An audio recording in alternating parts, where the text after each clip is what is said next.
ធាតផ្សំនៃសត្វកើតរលត់ទៅធ្វើមិនដាច់សត្វនៅគ្មានទីបំផុតណាយ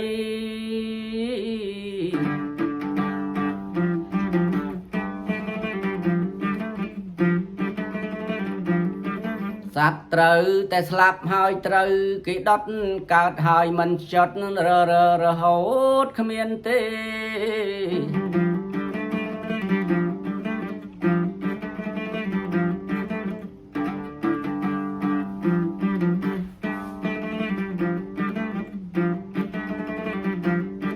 គ្រប់រូប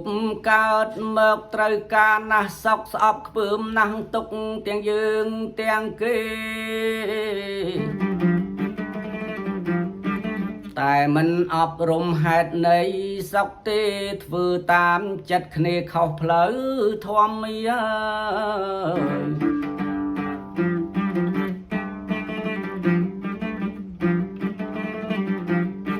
ព្រោះមិន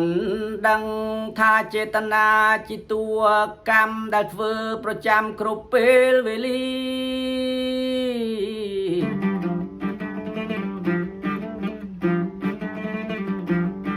គ្រប់អង្គកម្មបត់សតជាពូជធាលុះអស់ជនមាពូជកើត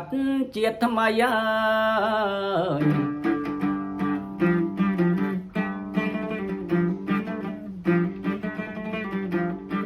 តណ្ហានៅមាននៅតែហួងហែងប្រជប់ប្រចែងធ្វើប្រក្រដី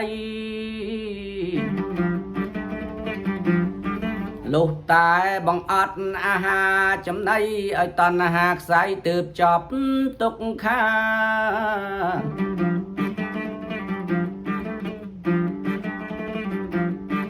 លោភៈទោសៈមោហៈទាំង3សុទ្ធជាចំណីរបស់តណ្ហា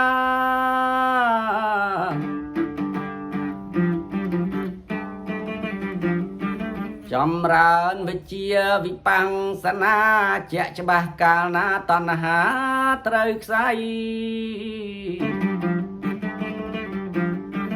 វិបស្សនាឈ្មោះនៃបញ្ញាតាមពិចារណារកតួបច្ច័យ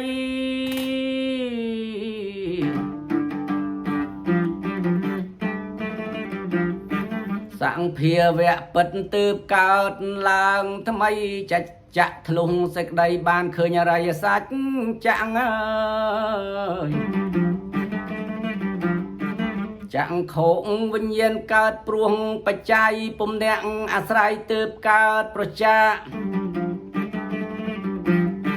ភ្នែករូបវិញ្ញាណមកជួបជុំចាំងឈ្មោះថាផោះសាំងទើបឃើញរូបច្បាស់